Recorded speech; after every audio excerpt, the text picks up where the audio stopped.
Hello everyone, this is Krota giving you a shoutcast and game 1 in a series between Root KiWiKaKi and merz here on Scrap Station. Here we have KiWiKaKi spawning as the yellow Protoss player at the 12 o'clock position. Meanwhile, we have merz spawning as the blue Terran at the 3 o'clock position. Scrap Station, a map, there's only 2 spawning locations and it opens up for a lot of flying play just because the distances between these 2 spawning locations is rather short. However, if you want to walk into your opponent's base, and without destroying destructible rocks, you need to walk all the way down to this Xel'Naga watchtower here, and then make the long walk all the way back up the other side of Scrap Station. Now, a lot of players don't like Scrap Station. I personally can go either way on it. I do thumbs it down when I try to do some ladder play, as I try to avoid many of the 1v1 maps. Xel'Naga Caverns is probably the one exception as me for a Terran player. Steps of War, I find it also to be 50-50. Looking into the base of merz opening up with the refinery first before a barracks. So racks first before barracks. We could be seeing a very fast tech, perhaps going into early Banshees, and that may be the case, as I still do not see a barrack just quite yet. He is not even slowing down his economy. So in doing so, he's continuing to train more and more SCVs. He's probably going to end up going for maybe a 14 racks.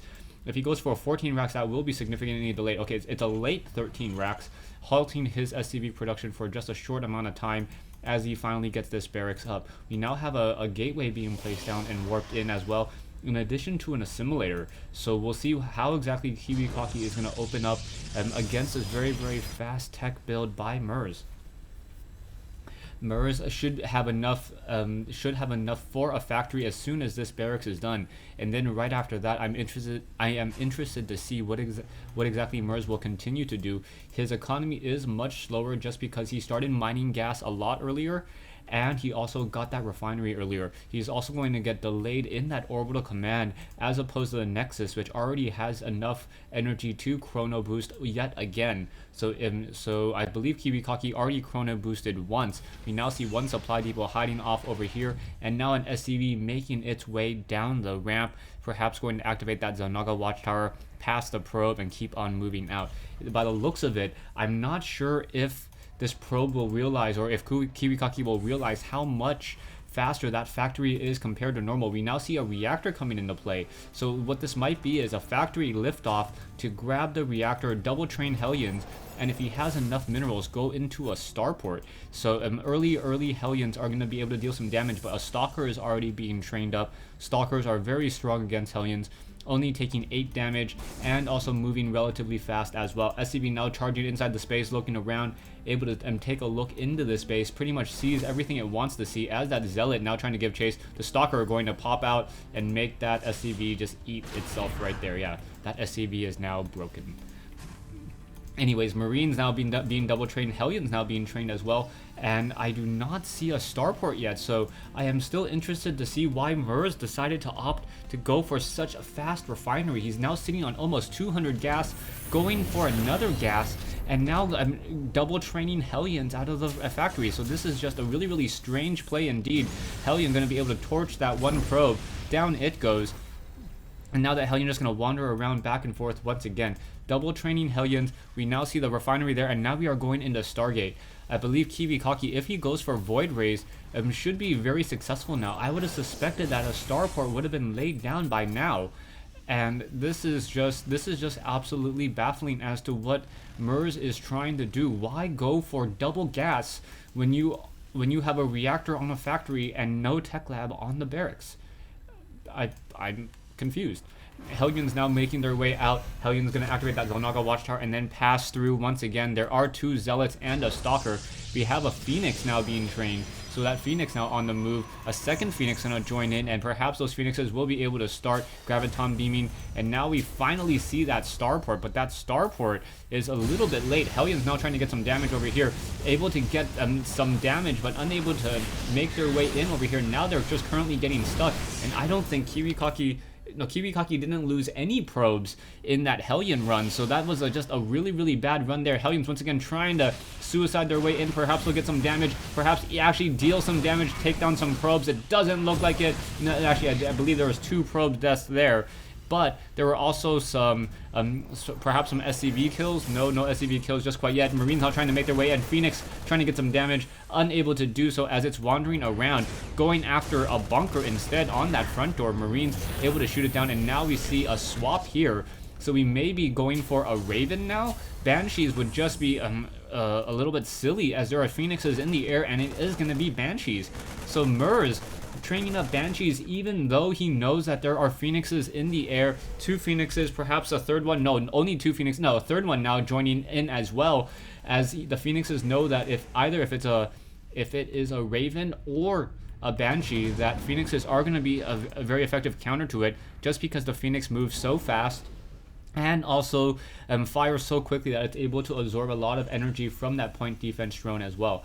So Barracks now double training. We can see that the starport is currently trying to train up a Banshee, also going for that cloaking research. You can still see merz sitting on a large amount of gas. No real reason why, as that Banshee now makes its way out and simply going to get shot down by those Phoenixes. Yeah, doesn't even care.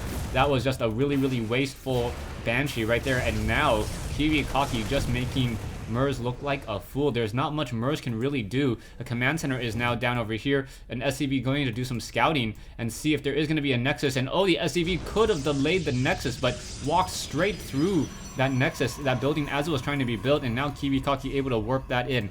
Phoenix is now once again trying to, or will be able to escape, as another SCV was taken down, trying to build that additional barracks there.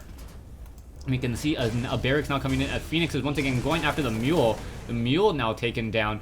And KiWiKaKi just containing merz, making merz just look foolish in what he's trying to do. We can now see a Banshee moving out. That Banshee does have cloak, and I do not know if there's an observer anywhere in sight. It does not look like there's an observer. No, never mind. Production. Now there is an observer as this Banshee comes in. That Banshee going to get some kills, but it's not going to be able to get that much, as it is currently being revealed by that observer there. And down it goes. So yeah, KiWiKaKi just continually one step ahead. A factory now trying to make its way over. The factory can absorb a lot of damage, and that scouting factory will get shot down very easily. Stalkers not coming in underneath. This factory has passed the point of no return. No reason to turn back, as it would just simply get destroyed anyways. Might as well just charge your way through and see what exactly you can see. Robotics facility, obviously, as there was an observer, and warp gate, and that stargate along that backside. 4 Phoenixes still in the air, owning the skies here on Scrap Station. Marines trying to get some damage onto those onto that Phoenix there, but that Phoenix able to once again just back away. No missile turrets. 1 or 2 missile turrets would be enough. We finally see an engineering bay, and now we have Marines being trained. Command center now being lifted off. Orbital command now trying to make its way over to the natural expansion. Marines now trying to deal some damage onto that one, onto those Phoenixes there. The Phoenix is just going after that orbital command, dealing a large amount of damage. And now going perhaps to graviton some more mules. So yeah, mules now being trained. And finally we see missile turrets. merz still just responding very poorly to the Phoenixes that are in the air. The Phoenix is dealing so much damage and so much economic harassment. We can see that there is another orbital command here now trying to call down mules. We need to see some missile turrets placed down here as well. Otherwise, the SCVs are just going to get picked up like they are over here, now trying to build up that last missile turret. The last missile turret only needs 1 more second to build, and unable to finish that missile turret. You can see it there. It just needs to open its eyes, and there it's done. And now finally, I believe the Phoenix harassment will be minimalized, as that missile turret has a range of 7 and also does as much damage as 4 Marines. Phoenix is in the air and now going after the medevacs. The medevacs need to pull away. 1 medevac down to about 20 hit points, able to still barely survive, and now going after the center destructible rocks. Army-wise, 2,000 versus 1,750, but 400 minerals of that 600 minerals of that army is in the Phoenixes, and those Phoenixes are not going to be able to deal that much damage towards this ground army, as some SCVs are now coming over to repair as well. So Stim Pack has been completed. Stim Pack now trying to shoot down one of those Phoenixes. Down it goes. But production-wise, we see KiWiKaKi sitting at 107 over 108 food versus 75 over 94. Level 1 weapons upgrade, level 1 armor upgrade compared to the infantry upgrades as well. Marines and Marauders quickly destroying these sets of rocks over here. But I believe with the number of force fields, KiWiKaKi is just going to lay down some force fields, split apart this army, and make short work of this. 1 Marine now running head on into a group of units there. He does a scanner sweep, realizes how bad it is, and decides to back off again. Merz now sitting off of 2 bases. Same thing for KiWiKaKi, as we are now a mere 14 minutes into this game. 10 game minutes, if you didn't know, 14 minutes in game time is about 10 minutes exactly in real time. We can now see Phoenix is looking to perhaps pick off some more SCVs. There it goes. Down goes another SCV. Marines once again trying to get some more damage, and now getting some more tech labs. So Merz, still confusing a little bit. He still has a large cache. There is 2 missile turrets here, so those missile turrets will be able to force those Banshees to not engage. And now we finally see what every Terran player who is going mass infantry doesn't want to see: a robotics bay and a Twilight Council.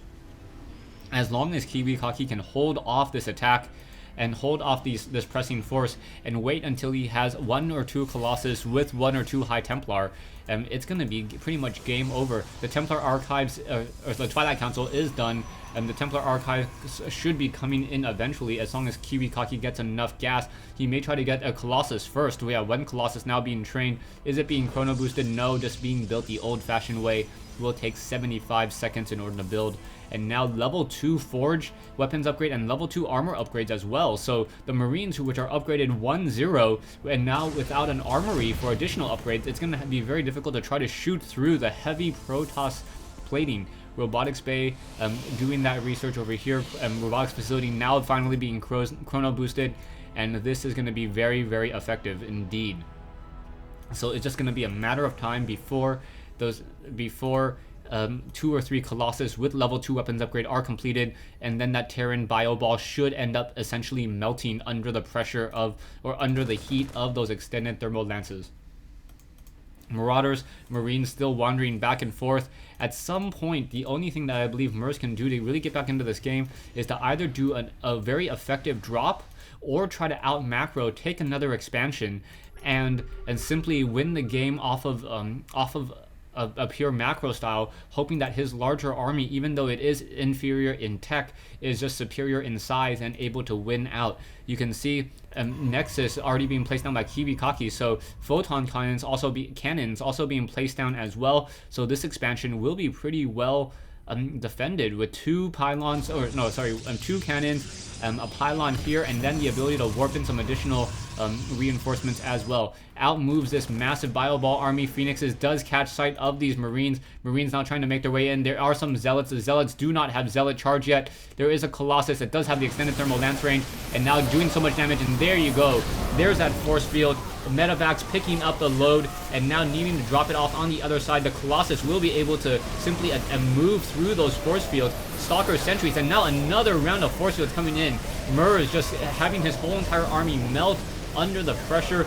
Force fields unable to do any serious retreating at all. Colossus will be able to break through those force fields without any problem, continuing to give chase. Phoenix is able to attack, move, going after those medevacs. More Marines trying to fight back once again. KiWiKaKi still doesn't have Zealot charge, but it may not matter at all, as his superior army forces can simply attack, move to finish this off. Merz didn't scanner sweep, didn't realize what his opponent was going for. If he had gotten 5 to 6 Vikings, this could have been a different story, but Merz loses here on Scrap Station. So Merz losing to Root KiWiKaKi here on Scrap Station, opening up with the gas first technique, and then not following up with Reapers or Banshees. So that was probably one of the strangest openings I've seen in quite some time. Thanks for watching, thanks for listening. Hope you guys enjoyed this 1v1 replay.